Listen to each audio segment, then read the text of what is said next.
Maître Moussa Diop coalition Diomaye président la ñuy dalal ci Infos Matin maître ñu ngi lay nuyu di la dalal ci suñu plateau. maa ngi leen di fay di nuyu waa plateau bi yëpp. di nuyu sénégalais yëpp yi nekk Sénégal mais également yi nekk diaspora. très bien aywa Chérif ñu soobu ci waxtaan bi ak maître.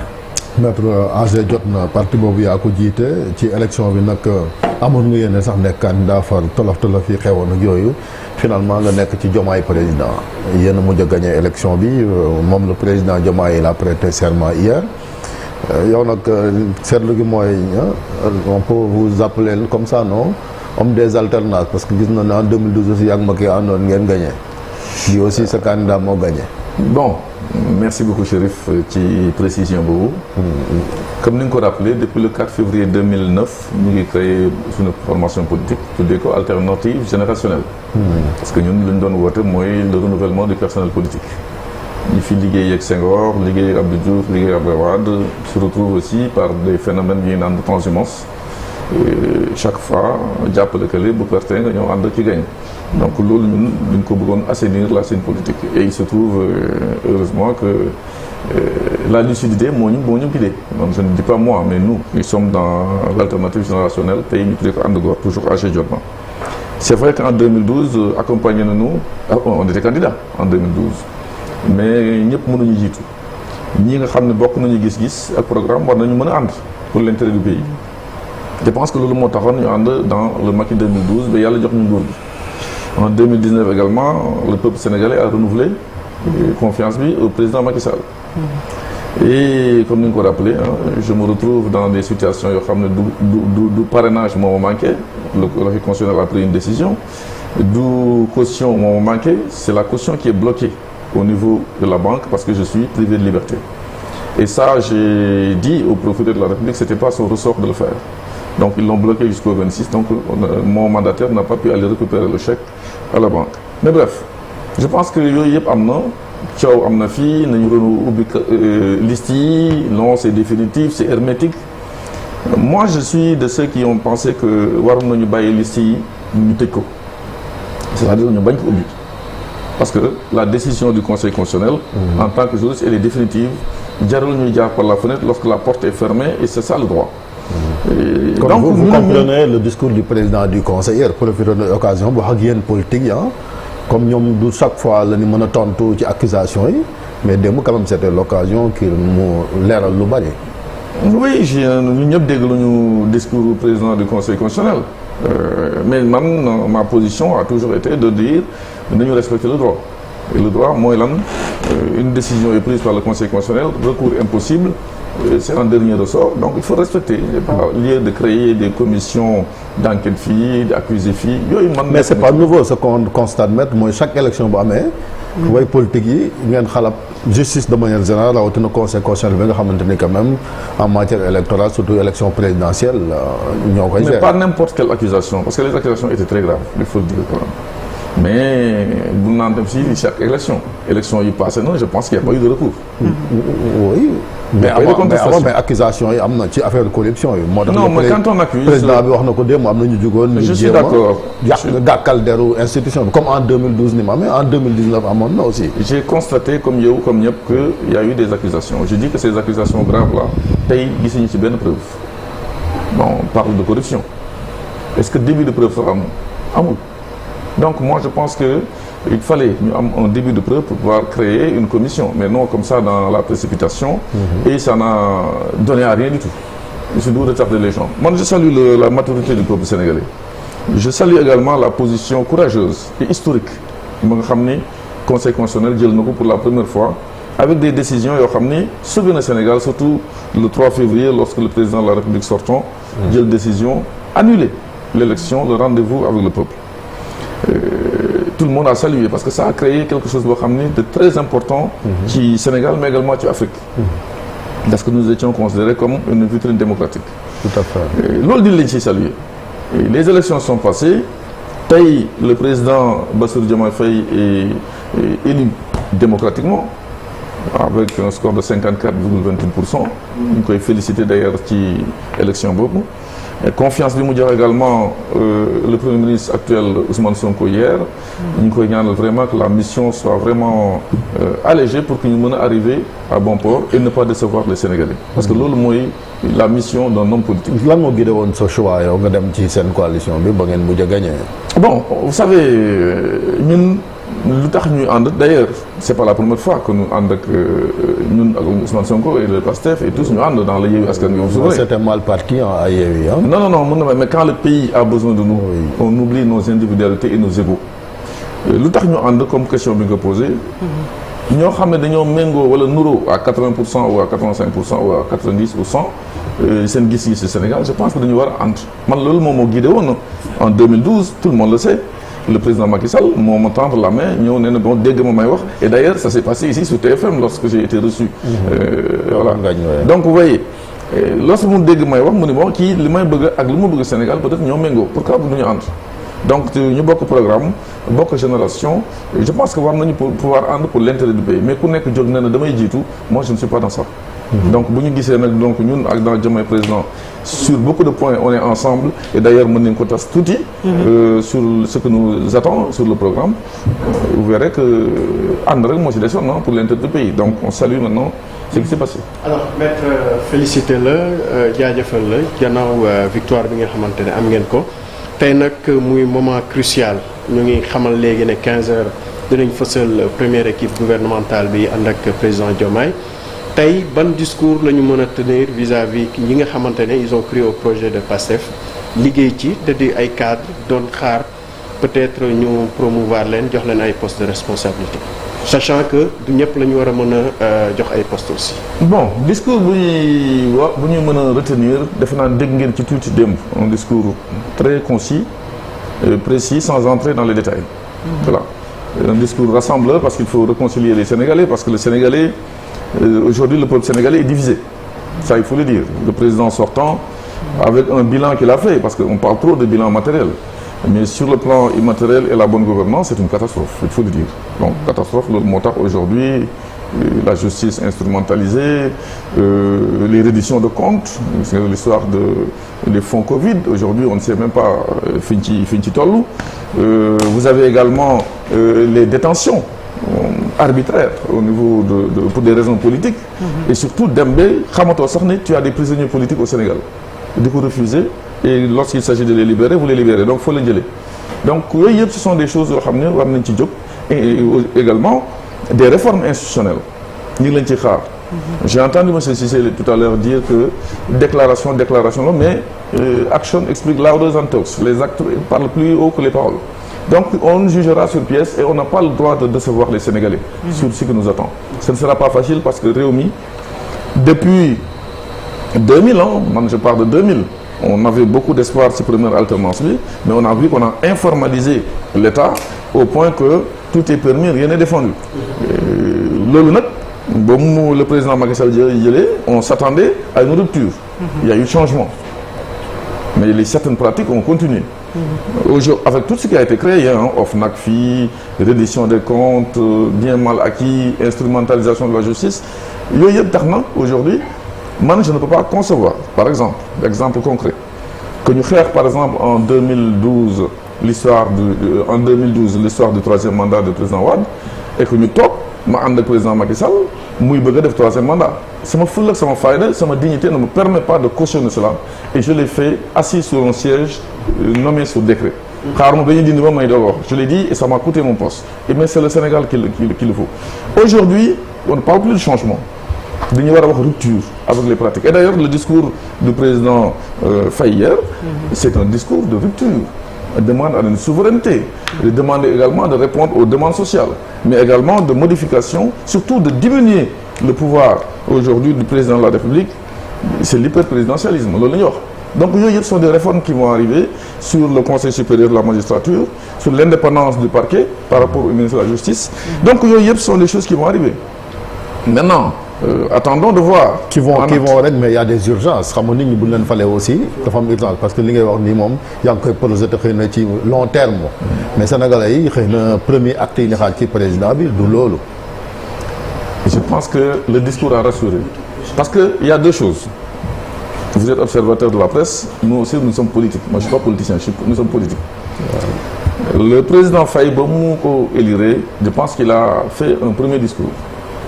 Liñ ci wax dégg ngeen, les gens se sont occupés autre chose que de la quintessence, du fond du débat.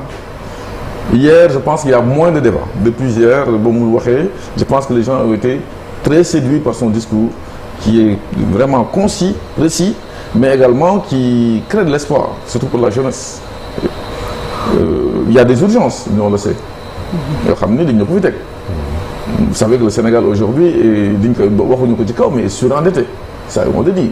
Parce que yomb na trop nga dem lebi xaalis di tabax leb di xel loolu c'est pas un génie. xaar ba foofu tamit ci wàllu finance xam li ngeen fi fekk d'abord bala ngeen. Effectivement, et d'ailleurs quand vous dites qu'il y a des urgences, je suis d'accord sur le train de vie de l'État, sur les attentes des Sénégalais, la vie chère ak yooyu yëpp.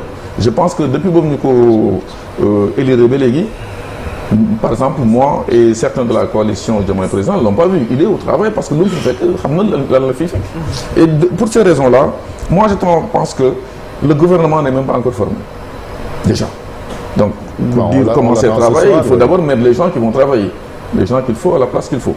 C'est ce qu'il dit.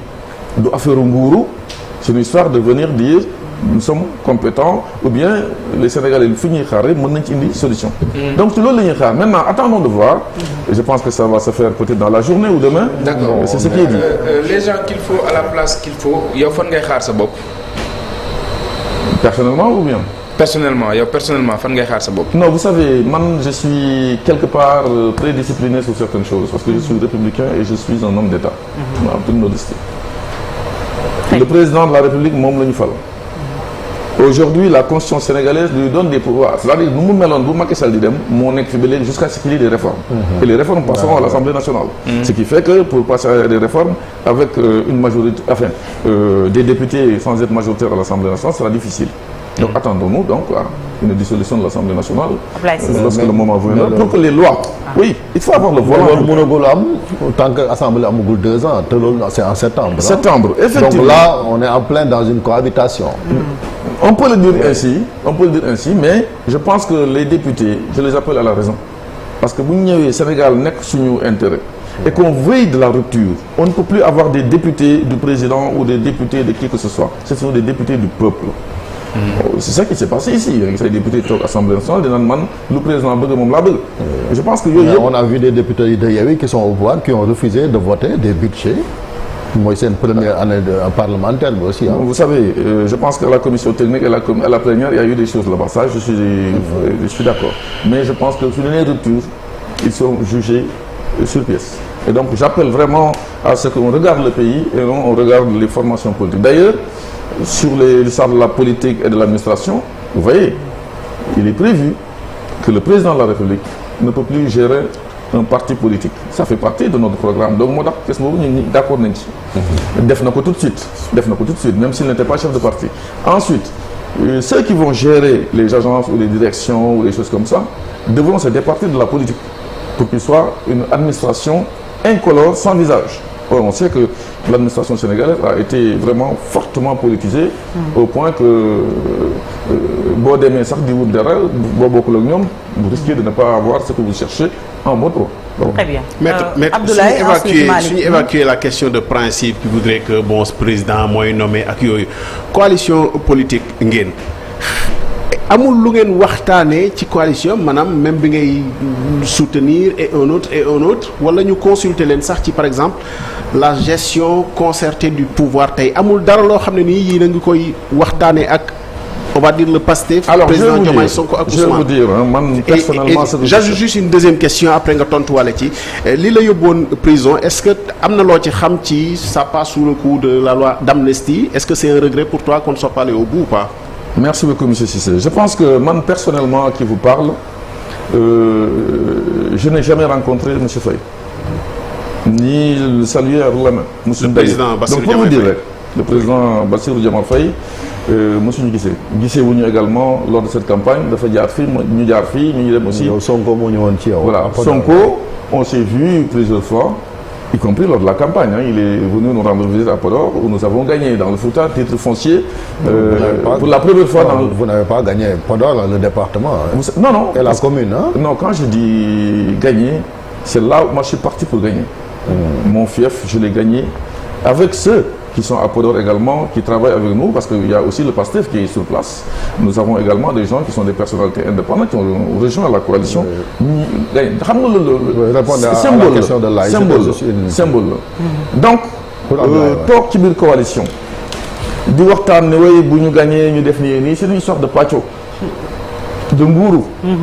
Je pense que le Premier ministre Ousmane Sonko l'a dit lors de la campagne des gens, que personne ne s'attend di naan maa fi nekkoon wala ñoo àndoon yooyu. Ça c'est le partage de gâteau. Quand on dit ni ñu def les hommes qu'il faut ou les femmes qu'il faut à la place qu'il faut, ça c'est une question de dossier, de compétences et d'avoir montré qu'on sait gérer de façon éthique, mais également dans la bonne gouvernance. Donc sur ce côté-là, moi je n'ai rencontré personne pour parler avec lui. Vous n'avez posé aucune condition? Non, discuter ça, xam nga condition mooy nga toog nit. Man tooguma Ousmane Sonko, tooguma le président Diomaye Faye pour parler de ce. On ne s'est même pas vu, à part Ousmane Sonko qui est venu à Podor, et on s'est vu 5 minutes, ñu commencé suñu caravane dem. Donc def li ñuy def, yàlla def ñu jox nañu nguur bi, la coalition Diomaye président, il leur revient de prendre la responsabilité de mettre les gens. Tout le monde ne peut pas être dans le gouvernement. Ça, il faut le dire. Ça, c'est vrai. Justement, maître. La deuxième question. Sur l'affaire Mimra, oui. Non, Oui. Non, c'est pas une affaire Mimra. Attention. Non, Macky Sall Mimra, c'était une affaire de Diamant. Vous savez, il faut quand même nous ramener pourquoi j'étais là-bas. Oui. J'étais là-bas pour deux choses. Une histoire de malgouvernance sur la dénonciation de la gestion de nos ressources minières. Oui. Mais j'étais là-bas également pour des achats d'armes, de façon parallèle par le palais directement et non par le ministère de la Défense. Il faut qu'il y ait une autre, parce que je suis mis en examen pour ça. Alors, je suis sorti de prison le 5 mars. On n'a rien compris. Moi personnellement, j'ai rien compris. Parce que pour nous libérer, il faut que nous entendions. Liberté provisoire égale audition préalable du juge d'instruction. Je ne suis pas auditionné. Donc il y a problème. Soit nous avons pour nous la poussière redescendre, et le surlendemain, on crée une loi d'amnistie pour effacer tout. Parce que ce sont des déclarations politiques faites sur une permanence politique dans le cadre de la... Nous avons encore son programme politique, on a expliqué sur la bonne gouvernance de nos ressources. Donc aujourd'hui, l'amnistie a tout effacé. Qui a intérêt à l'effacer? Ni forcer, ni demander des balles par force. Moi, je n'ai pas demandé à être pardonné. Je souhaitais aller à la justice. Donc, pour vous répondre à votre question... dans le libellé de la loi, c'est les faits liés aux manifestations de mars. Où? Manifestation ou propos politique? Oui, est-ce que tu... Lisez bien la déclaration politique. C'est ça ma question. Est-ce que da nga gis ni loolu amnistie bi la wala... Non, la question de ma question, je constate que je suis sorti sur LP et le surlendemain, il y a une loi qui vient effacer les infractions et c'est mis à la fin de ce texte, il faut chose jugée ou non jugée. Donc voilà, donc tout est effacé, y compris ceux qui ont été accusés d'avoir commis des crimes, d'être des terroristes, d'être des forces spéciales. Voilà, c'était une farce. En France, les Gilets jaunes ont fait pire que certaines choses au Sénégal. Jamais on va les qualifier de terroristes. Quelque part, j'ai peur que je pense même que la démocratie, elle est faite pour nous. Donc, lol, mon problème. Lol, la justice, j'invite vraiment le gouvernement qui va être mis en place, parce que je parle en tant que patron de parti politique. Nous croyons vraiment le parquet, cette manière aussi de les lier avec le ministère de la Justice. Rien ne vous arrive. Il y a des gens de dossiers qui dorment ici, des matières de billets de banque. Vous vous souvenez de ce que je dis? Par un parlementaire. Un dossier. Il y a des dossiers au Sénégal, on a attrapé des gens qui ont créé cette prison privée. Je n'entre pas dans les détails. Vous savez de quoi je parle. Où est le dossier? Mais il suffit d'être un petit voleur de coq, nous appelons, le 2 ans pour rien du tout. Vous savez, donc ces choses-là, il faut que tout le monde. Mais bon, vous trinquez. Bon, à mes dolés aussi, on hésite de vous toucher. Donc la justice à triple vitesse, je pense que aussi le Conseil constitutionnel, ces réformes-là aussi, il faut mouler. Aujourd'hui... Vous parlez de cour constitutionnelle concernant le Conseil constitutionnel. Non, cour constitutionnelle, conseil moi. Non, je dis, dans le programme Diomaye, dans le projet, cour constitutionnelle lañ fi indi. waaw boo ma dégg loolu il faut laa jëm. mais dama ne parlons de l'existant et pas avant ñuy dem. voilà yéen a wax ni da ngeen koy changer kay donc. non aujourd'hui il y a un conseil dont les décisions sont sans appel. sans recours. waaw réforme bi bëgg na indi la cour. depuis 30 ans looloo fi am depuis 80. mais nag on évolue on évolue. Oui. mais aussi les problèmes qui se posent c'est que on ne peut pas concevoir moi je l'ai toujours décrit y compris dans le programme bi nga xam ne moom laa doon soutenir ci campagne bi c'est mon programme. 7 magistrats 7 sages ñoom ñëpp le président de la République qui est juge et parti parce qu'il est chef de parti moo leen nommé directement. les 5 il y a l'Assemblée qui propose aussi. mais l'Assemblée c'est qui c'est les Moustapha Niasse c'est le Benno Bokk Yakaar donc c'est toujours la mouvance présidentielle donc aujourd'hui cette réforme-là va conduire à ce que ñu xoolaat naka la ñuy désigner les membres du Conseil constitutionnel. Les détentions provisoires. Il faut que ñu limiter ko dans le temps. mënuñu jàpp tëj ay gox yu nekk ci biir Rebeuss parce que man je parle de dedans et de dehors parce que je viens de là-bas. Il y a des gens qui n'ont plus leur place là-bas. ñu leen defal bracelet électronique ñu génn. parce qu'ils ne sont pas dangereux. en tout cas moo tax li ñu constaté moom yéen ñi ne jàppee détenu politique ba ngeen génnee fàtte ngeen gars yi ca kaso ba te. mais pourquoi j'en parle aujourd'hui? oui moo tax. je parle maa ngi lay wax je suis en direct doona yi ngeen def nii ñenn ñi am nañu ko defat. Chérif maa ngi nii di wax en direct ils sont en train de regarder parce que j'ai mis sama ñëw fii sur les réseaux sociaux. ñu ngi xool ils ont la télé dans leur salle. ñu ngi leen di nuyu ñoom ñëpp. man maa ngi leen di nuyu waa 42 maa ngi leen di nuyu c'était la chambre où j'étais. oui. alors maître ils savent que ils savent que li ma génn ni dem naa leen seeti ñaari yoon. vendredi bi passé bi fa laa nekkoon. je suis arrivé à 11h j'ai quitté vers 15h ñoom ñëpp di xool ñëpp di leen gis ni kii et il y a des dossiers yoo xam ne aussi je me constitue pour jàppale leen gratuitement. pour ñu mën a génn. parce qu'il est hors de question que des góor moi je pèse mes mots xam naa je sais li may wax ci biir dama dugg ci biir je suis pas un avocat qui vient au parloir demal yoonam. mais même président bi il l'a vécu parce que fa la jógee premier ministre bi tamit fa la jógee donc. les premiers avocats. donc des détenus ñoom la war a doon sax d'ailleurs. waaw moo tax boobu je suis d'accord xam nañu. xam nañu donc on va se battre pour ça.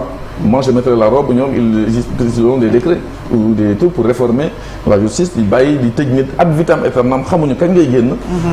c'est man j'ai vu je parle de en connaissance de cause koo xam ni 10 ans mi ngi en détention provisoire. 10 ans xam nañ li may wax. 10 ans en DP. am na koo xam ne 6 ans mi ngi en DP.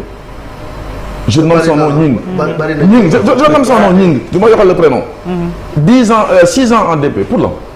10 ans. donc moi je pense que. su fekkee ni yenn délits c'est limité à 6 mois. il faudra que aussi d'autres délits. ñu xool comment faire de sorte que parce que.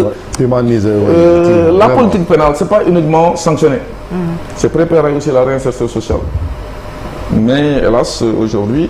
Et moi je trouve que avec les évolutions au niveau des peines alternatives mën nañ leen jël génne leen def leen ay obligations strictes de se présenter à tout moment de laisser leur passeport leur document mais également de donner une caution. Il y a quelqu'un koo xam ni je connais Diop on l'a arrêté pour une histoire de 10 millions c'est un affairiste un homme d'affaires il a cautionné 200 millions mais ñu bañ ko bàyyi. alors que c'est un père de famille qui n'est pas dangereux. Les dangereux, je sais pertinemment qu'il ne faut pas les mettre dehors. Je suis d'accord.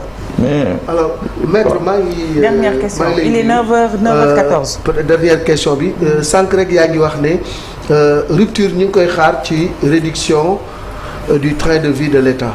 loolu dafay commencer d'abord ci taayu gouvernement bi nga xam ne ñu ngi koy xaar. waaye am na ay institutions yu nga xam ni ñu bëri dañu jàpp ni ay institutions budgétivores la wala boog yu nga xam ni c'est pour caser la clientèle politique ou bien les partenaires politiques ndax mën nañu xaar ay réformes drastiques ci côté boobu pour que véritablement institutions yooyu ñu xool naka lañ koy joyantee ba état bi mën a wàññi yenn dépenses yi beneen bi nga xam ne moom laa ci toftat wala nga tontu boobu rek comme temps bi jeex na. ñu continuer. 9h15. Bon, sur la réduction du train de vie de l'État, je pense que loolu mi ngi ci programme mu Diomaye président mais également je pense que le président de la République l'a brossé un peu. mooy lan yaa ngi wax des institutions des agences budgétivores. Nous avons un gouvernement pléthorique. da nga xam ni le président turc boobu fi ñëwee dafa ne président Macky Sall njaboote nga de bari nga nit. yoo xam ni dans des puissances yoo xam ne ñooñu ëpp doole te amuñu ko je pense. J'ose espérer que ci côté boobu ay jéego daañu ko ci def pour que ñu mën a réduire vraiment le nombre d'abord la taille du gouvernement parce que je ne peux pas concevoir ñu ne souveraineté alimentaire agriculture nekk alimentaire élevage nekk alimentaire pêche nekk alimentaire qu'il y ait 3 ministères différents. Je ne peux pas concevoir dans le programme maintenant ñu ni par exemple BNDE FONGIP FONSIS yooyu yëpp dañu ko war a regrouper def ko benn banque d'investissement public d'investissement pour contracter. Vous savez, je donne un exemple boo xam ne fu ma nekkoon par exemple transport terrestre. Vous avez le transport par aérien, le TER avec son DG, le transport ferroviaire, des gens, le transport public bus avec son DG. Yëpp terrestre la. Nous avons aujourd'hui le BRT, on risque de mettre un DG. Donc pourquoi ne pas créer une structure boo xam qui gère le transport terrestre, chapeauté par un ministre des infrastructures, des transports et des enclavements. Donc côté boobu également, c'est des efforts à faire, contracter les choses. Il y en a d'autres exemples, xam ne mën nañu ko citer, mais tout ceci pour dire le sable de la DER. cumuli aussi net cumuli parce que gars yaa ngi vaar seen premier ministre bi ñu ngi koy vaar ci la mu waxoon ci cumuli. ci cumul de fonction voilà exactement. Attendons de voir parce que la réalité fàttali rek am na solo yéen vous êtes vraiment des censeurs. et xool leen des sentinelles quoi en quelque sorte. pour que lu baax ñu maintenir ko lu baaxul vous voyez par exemple sur la CMU yooyu yëpp di ngay xool piment nga xool ak tout ce qui va avec au niveau de la frontière PUDC yooyu Promoville yooyu yëpp risque de le contracter pour que créer ko par une seule agence au lieu de scandale financier yi fi am yëpp dañ ciy def table rase ndax baale ndax justice ndax réconciliation. Il y a beaucoup de choses qui vont être vraiment écartées, ça c'est vrai. Prenons l'exemple maintenant des institutions. mooy HCCT pour caser la dialogue des territoires, moi je ne sais pas ce que c'est. Vous avez le Conseil économique et social qui ne font que des avis. Ils ne prennent pas de décision. Et d'ailleurs loolu mi ngi ci réduction drastique wala annuler leen sax mais créer loo xam ne c'est consultatif. Mais à dimension humaine. Mais di caser les calamités politiques. Et je profite de l'occasion pour vraiment fustiger le fait que xaar ba ngay dem ñu nekk en période vraiment de suspecte parce que en matière de procédure collective parce que moi je suis d'affaires am na acte yoo xam ne boo ko posé bu le liquidateur annule ces actes là il est président jusqu'à hier donc bu ko neexee mu signé décret boobu Chérif tu le dis pour non je dis que président Macky Sall ba démb ba ni muy joxe la ni je pense que l'élégance républicaine devait pousser le président de la République à prendre la hauteur et de faire l'homme d'État et non le politicien. Merci beaucoup. Vous avez vu au niveau de la RTS, il y a des choses qui sont là, à Sonacos, vous avez ce qui se passe. Donc ce sont des choses vraiment à ne pas faire pour un homme d'État.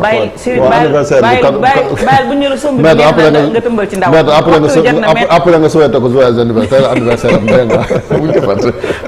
mais quand même Macky Sall comme dem na kay yéen ñaar seen diggante war ngaa mën a même Ousmane ak moom sax gis nga léegi jubóo nañ ak Macky Sall war ngeen a mën a fàttali vous savez Macky sa grand loolu doon ngeen fàttali il le reste mais quand il s'agit là il est chez lui gis nga ko bi mu defee démb passation bu pare moo ko Arona Dia ñoo ànd nii gis nga ko monsieur Chérif ñu ngi nii chez lui je n'ai pas d'amis en politique. jërëjëf. Je regarde que l'État, le Sénégal. Merci beaucoup maître. Merci et joyeux anniversaire. Merci voilà longue vie. Et je vois que vous avez encore vieilli d'une année. Man ku ma ne anniversaire moi j'ai vieilli d'une année. Donc voilà merci c'est ça. la sagesse. nga plaidel ko nag mu liggéey mu nangoo liggéey ndax ku bañ liggéey la. Un an de moins encore. En tout cas merci beaucoup pour tous les vœux. Chérif moom kenn du ne ko sombi bi neex na saa yoo ko waxee mu jël morso ndawal tëmbal ci. Loolu ay mbiram la jërëjëf merci beaucoup en tout cas maître Moussa Diop et bon courage pour la suite. léegi-léegi ñaari yéenekaay yi Groupe Futurs Médias muy l'Observateur